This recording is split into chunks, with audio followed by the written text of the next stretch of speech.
Cuando pensamos en historias de caballeros, nuestra mente suele acudir en busca de aquellas que han podido marcar el imaginario de nuestra generación. Y si hay algo que ha dado forma y sentido al nuestro en particular durante los últimos 100 años, eso ha sido el cine, la televisión y, en último lugar, los videojuegos. Por eso, se hace difícil aceptar que estas historias hayan sentado sus bases cientos, si no miles de años atrás, a través de las canciones que viajaban de pueblo en pueblo, a través de la pluma y la tinta, creando expectativas en las vidas de millones de jóvenes que fantaseaban con sus propios sueños.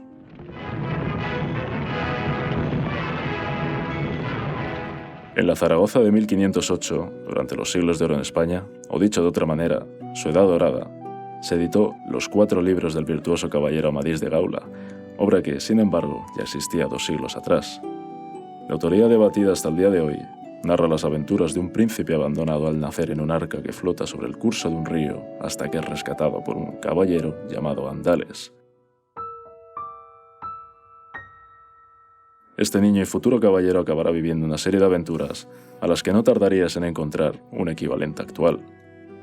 En los libros de caballerías como este, los héroes habitan mundos que no se ubican en una geografía ni un tiempo reales, donde la maravilla se presenta como parte de lo cotidiano. La misión del héroe, su sueño, es enfrentarse a seres fantásticos para demostrar su valentía, su condición como el elegido de un destino grandioso u ocupar un estatus que le ha sido negado. Supongo que esto último te sonará. Medio milenio más tarde, Ingmar Bergman proponía que la batalla final de un caballero fuese dada contra la muerte en sí, tratando un tema que en palabras del director se resumirá como el hombre en su eterna búsqueda de Dios y de la muerte como única seguridad. Y esto implica la eterna lucha contra ese destino. Juguemos con una condición. Si me ganas, me llevarás contigo. Si pierdes la partida, me dejarás vivir. El séptimo sello nos permite ver qué ocurre al otro lado de la moneda, una vez que los sueños ya se han roto. Porque los sueños también se confunden con la esperanza, y esta no siempre se materializa. No siempre es algo feliz.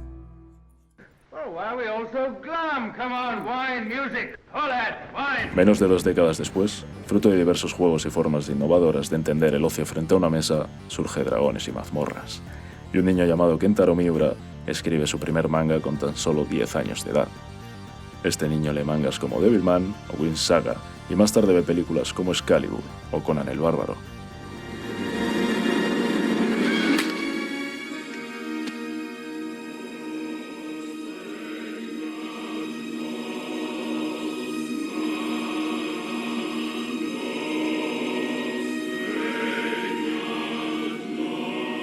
La imaginación de millones de jóvenes como él se nutre de lo que inconscientemente ya conocen, y las maneras de contar lo que siempre se dijo cambian para siempre. Ahora déjame que te explique qué tiene que ver esto con Berserk.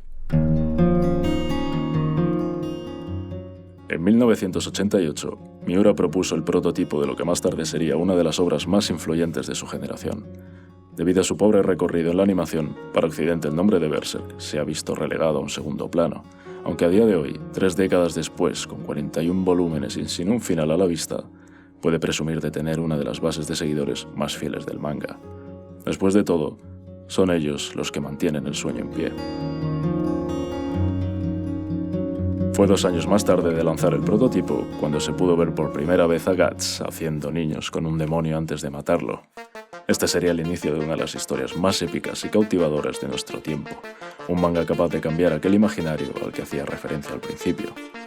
Y es que estoy seguro de que, si no sabes nada de Berserk, sí que conocerás algún Final Fantasy, Dark Souls, Zelda, Bleach o Ataque a los Titanes, solo por nombrar algunos. Pero de la misma manera que estas obras y sus ramificaciones han llegado hasta nosotros el día de hoy, en Berserk confluyeron y continúan confluyendo todos aquellos caminos que una vez hablaron del caballero Amadís de Gaula. Pool of magic. Obey my wish. Berserk narra la vida de Guts, un soldado que desde su nacimiento vive rodeado de mercenarios en un mundo de ambientación medieval europea, fantástica y oscura, muy oscura. Tuerto, manco, apático y marcado de por vida, nuestro caballero andante sigue la estela de un destino funesto, en busca de un propósito que no parece existir. Por eso, el tema central de la obra parecerá crear una dualidad irresoluble: la lucha contra el destino y la lucha por seguir un sueño. El desarrollo del manga se compone de 5 sagas hasta el momento, la última en proceso, aunque yo me centraré especialmente en las 2 primeras, ya que es donde se forja la personalidad de los personajes y de sus ambiciones. También es conveniente que la segunda cierre el círculo abierto por la primera y por lo tanto mantengan un sentido formal independiente. Esto se debe a que Ougon Jidai, o la Edad Dorada, nombre de esta segunda saga, sea un prólogo de la primera y para muchos, incluido un servidor, la mejor de todo Berserk. La primera saga, Kuroi Kenshi, o el espadachín negro, nos presenta a nuestro protagonista, Guts, en medio de su búsqueda de los apóstoles, seres demoníacos que tomaron parte en su pasado trágico. Sin embargo, tal y como les pasaría a muchos otros héroes en los años 90 del Japón, Guts rompe su arquetipo para mostrarnos a un tipo destrozado que empuña una enorme espada y que no siente ningún tipo de empatía por las personas con las que interactúa, ya sean buenas o malvadas. No duda en usar una niña para defenderse en batalla, matar a otra invadida por el mal o acudir a la decapitación de un hombre que acaba de ayudarle, aunque esto le revuelva por dentro después. Un caballero que no hace honor al sentido de la palabra, sino que solo siente una insaciable sed de venganza, hasta el punto de hacernos pensar que estamos siendo testigos de la creación del antagonista. For no one in this world can you trust. Not men, not women, not beasts. This you can trust. En este punto, los sueños de Guts ya se han roto. Más tarde descubriremos que está sufriendo un proceso de reconstrucción personal, de vuelta a su humanidad y lucha contra sus propios demonios. Porque Guts no es lo que parece, no es lo que creemos que es cuando le conocemos por primera vez. En un momento determinado, Guts se hace con un extraño objeto de manos de un hombre que ha perdido a su familia y ha sido torturado por el conde de su ciudad. Esta piedra llamada Beherit, tallada con rasgos humanos sobre su superficie, alerta a Guts, quien conoce bien su poder.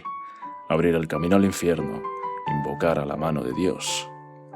Esta acaba por presentarse ante Guts poco después. Los Beherits son para Berserk la materialización física del destino del individuo, capaces de otorgarle un poder superior a cambio de sacrificar lo que uno más quiere. Como si de un cuadro de Escher se tratara, un plano que confunde el mundo de vivos y muertos solapa la realidad, y los 5 dedos de la mano hacen acto de presencia. Pero más allá del gore, la violencia y las peleas, de gran dibujo incluso en esta primera etapa y que son francamente buenas, está la relación entre 2 individuos que marcará por completo el devenir de la trama. Estos son el propio Guts y Femto, uno de los integrantes de la mano, que parece conocer ya al protagonista. Guts grita su nombre humano, Griffith, antes de que este páramo surrealista esté a punto de llevárselo al infierno. Así nos enteramos de que la marca de Guts es una condena que tarde o temprano deberá completarse. Por primera vez el destino prefijado en la historia. El odio y la ira que experimenta Guts siente la base que nos generará las incertidumbres que sufriremos en el siguiente arco, en la siguiente saga, y es que su condición de prólogo nos posiciona ante la perspectiva de que todo se acabará arruinando. Su pobre cerebro está haciendo ahora el terrible descubrimiento. Se sumerge en el abismo de la nada. No. Al comienzo de la Edad Dorada, aunque podamos intuir que nuestro protagonista ha podido llevar una vida dura, no esperaremos ser testigos de un nacimiento tan sumamente triste y oscuro. Es que su cuerpo es encontrado por una banda de mercenarios que pasa junto a un grupo de mujeres ahorcadas bajo las ramas de un árbol. A los pies de una de estas mujeres, lleno de mugre y suciedad, yace Guts. Y así es como se establece la condición de un ser nacido de la propia muerte, el sueño esperanza caído desde el vientre de una mujer de quien ni siquiera podemos ver su rostro. La amante del líder de estos mercenarios, quien parece haber perdido la cabeza, recoge al bebé al confundirlo con su propio hijo. Desde ese momento, Guts es criado en el arte de la pelea y aprende a esgrimir espadas de hombres adultos mostrando, desde muy temprano, una determinación única. Pero donde realmente está creciendo es en un lugar repleto de aspiraciones rotas, donde todos pierden lo que más quieren. Abandonará la banda tras acabar con la única figura paterna que ha tenido, espantosa ante los ojos de cualquiera de nosotros, que crea en él una serie de fallas y contradicciones que le constituyen como el futuro hombre que un día será. ¿Qué podemos esperar de un niño que se cría matando en guerras, violado por sus propios compañeros, tratado como el mayor error de la vida de su líder? Pues todo, podemos esperarlo todo, y por eso Guts es uno de los personajes más complejos y queridos de la historia del manga. Guts no era lo que parecía. Tras un enfrentamiento con una manada de lobos, una nueva banda de mercenarios lo encuentra y lo pone a trabajar en filas, donde sigue endureciendo su carácter y forjando un cuerpo preparado para la guerra. Como puedes comprobar, su vida solo le enseña que la violencia es la única vía que proporciona orgullo o satisfacción. Conan, what is best in life? To crush your enemies, see them driven before you, and to hear the lamentation of their women. That is good. No tardará en demostrar que está muy por encima del resto, derrotando en combate singular al mejor soldado del bando opuesto durante un asalto. Esto llama la atención de otro joven y apuesto caballero que ha observado toda la escena con atención. Ese joven de impecable cabello blanco y rasgos impolutos es Griffith, el mismo que durante la primera saga observaba a Guts con desprecio desde su posición en la mano de Dios. Sin embargo, Berserk trabaja con el antagonista de una manera tan ambigua y profunda que la perspectiva de que haya un enfrentamiento entre él y Guts transforma por completo la experiencia a la hora de leer el manga. Bajo mi punto de vista, y con el inmenso respeto que siento por los animadores en general, Berserk hay que leerlo, y leerlo en el orden en el que ha sido escrito y dibujado. Es como si el propio Miura nos dijese: vosotros también debéis lidiar con la sensación de que os dirigís hacia un final establecido, de que ya nada es como podáis imaginar, de que sufriréis la caída de vuestro héroe y su misma condena, lo queráis o no. Jaque mate en la próxima jugada. Ya lo sé. Pero antes de que estos dos personajes se conozcan por primera vez, Guts deja clara su manera de pensar a la hora de afrontar la vida, su manera de entender el porvenir. Es increíble que, justo en el momento en que parece tomar las riendas de su propio camino, varios jinetes salgan a su encuentro y acabe derrotado por la espada de ese joven de cabellos blancos que ya no tapa su rostro, que ya no parece hostil. Quien detiene su libertad y anuda su destino no es sino el propio Griffith. Con un encanto y capacidad de persuasión innata, convence a Guts para que se una a la banda del halcón mediante lo que mejor conoce la lucha. A partir de este momento, Guts encontrará en él un aliado al que admirar y servir en el camino hacia lo que él mismo denomina como su sueño. Lo que no podría sospechar Guts es que el sueño de su amigo implica el sacrificio del de todos los que le ayudan a conseguirlo. Implica que todos acaben por formar parte de las ruinas de su sueño. Entretanto, Guts conoce a Casca, guerrera en un mundo de hombres, con quien desarrolla una relación que parte desde el odio y la envidia por parte de ella, hacia la necesidad y el amor mutuo. Al comienzo, Casca ve a Griffith como su mentor, porque alberga sentimientos tan complejos que en ningún momento los dará a conocer con sinceridad, y sin embargo, desatarán los últimos acontecimientos previos al final del arco. Por ello, su actitud es hostil hacia Guts, en quien ve el sustituto de su propia persona. Pero esto es Berserk, y aquí el amor absoluto no existe, al menos no por el prójimo. O sea que cuando los lazos se estrechan, es debido a que han tomado, sin saberlo, el mismo camino trágico. Muchas veces me pregunto cómo los hombres pasan la vida atormentándose a sí mismos. Mientras Guts se fortalece y la banda del halcón aumenta su importancia, los diferentes encuentros violentos de Guts le darán a entender que le depara un futuro oscuro del que no puede escapar. De hecho, en un momento dado, Griffith muestra a Guts un Beherit carmesí, del que aún no conocen su pleno significado y poder, y es ese mismo objeto el que acaba por ahuyentar a uno de los más crueles y temidos seres que habitan la Tierra, Nosferatu Zod. Es este hecho el que da forma a las ataduras que llevarán a Guts hasta el desencadenante final, pero ¿por qué ha llegado hasta Griffith un objeto tan importante?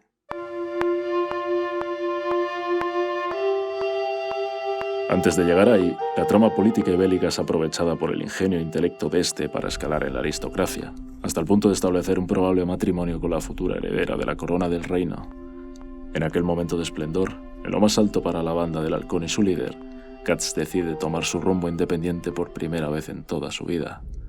Entiende que él, de la misma manera que Griffith persigue un sueño, también debe hacerlo. Quedándose allí, no lo logrará, no si es parte del de otra persona. Y esto lo tiene tan claro el propio Griffith, que se interpone en su camino recordándole aquello que le dijo una vez: «Me perteneces, yo escogeré tu lecho de muerte». Pero esta vez Guts lo derrota en un duelo y se marcha lejos, hacia la quietud de los valles y las montañas.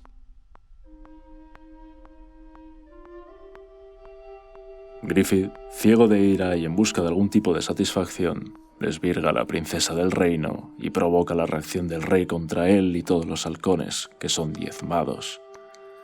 Guts descubrirá, tras un año, que Casca lidera ahora la banda y que Griffith está preso, que todo lo que dejó atrás se ha venido abajo. Los sentimientos hacia Casca se encauzan y decide ayudar a la banda a rescatar su antiguo líder, porque Guts, después de todo, comienza a entender que su sueño reside junto al de los demás, al mismo tiempo, sin que deba pisotearlos. De esta manera, su camino vuelve a estar ligado al de Griffith, a quien finalmente logran sacar de un zulo de mala muerte, donde ha sido torturado y defenestrado sin compasión hasta ese mismo día. La huida nos muestra a un Guts capaz de enfrentar todos los peligros que se interponen en su camino, como un líder, como un héroe que Griffith dejó de ser un año atrás. Así llegamos al momento donde a muchos nos arruinaron el final de la adolescencia, al eclipse.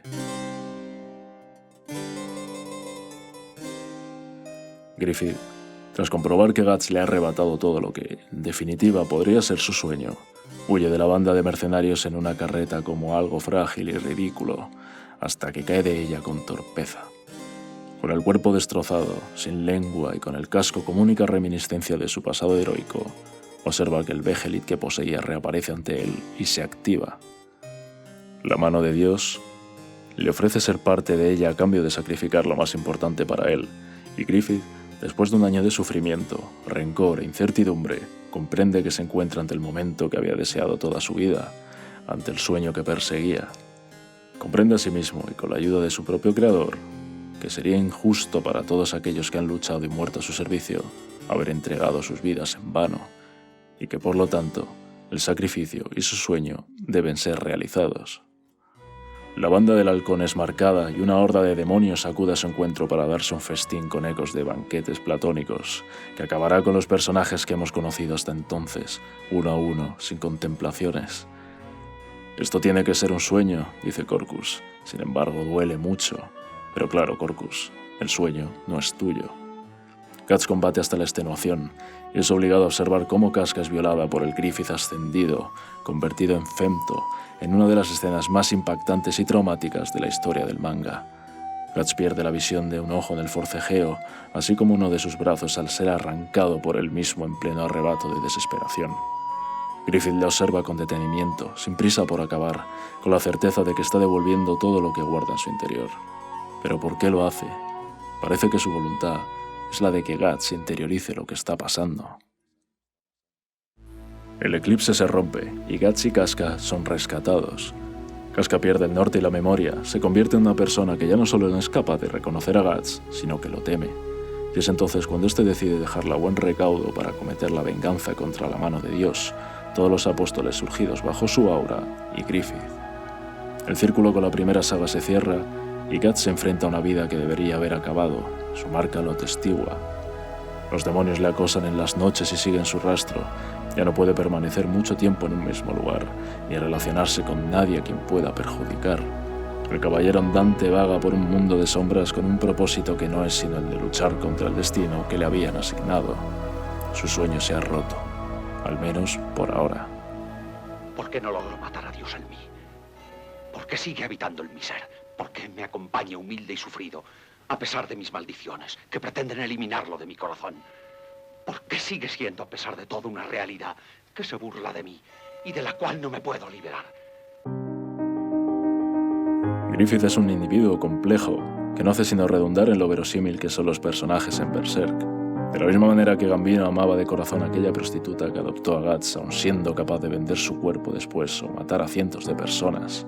De la misma manera que el rey de Midland puede ser recto y justo mientras arden deseos incestuosos por su hija. De la misma manera que Casca puede idolatrar a quien lucha por su propio interés. De la misma manera que Guts puede ser capaz de sacrificar su vida por los demás mientras les trata con desprecio o frialdad en busca de su camino. De la misma manera, Griffith sufre sus propias contradicciones. Y esto es lo que hace tan creíble lo que experimentamos al leer la obra. Griffith es una persona que rezuma ambición, pero que es capaz de vender su cuerpo por el bien de su compañía o arriesgarlo todo para salvar a su oficial. Es una persona que no duda en mantener la compostura y tragar su orgullo tantas veces como haga falta, pero ¿Y si siempre lo hizo para asegurarse que lograría alcanzar su sueño? No por camaradería o amistad, sino por objetivos concretos a largo plazo. No es por eso mismo que acaba por odiar a Guts. Él lo dijo, mi amigo debe ser mi igual, y es que lo creía de esa manera. Alguien consecuente a esa idea debe ser capaz de sacrificar a los demás para lograr su sueño, aunque estos sean del amigo como tal. Por ello, cuando observa que Guts está a su nivel, comprende que casi le hace olvidar su propósito, su sueño, aquello por lo que ha acumulado una montaña de cadáveres que jamás perdonarían haber entregado sus vidas en vano. Las ruinas del sueño de Griffith son todos aquellos que lo han aupado hasta el reino de los cielos.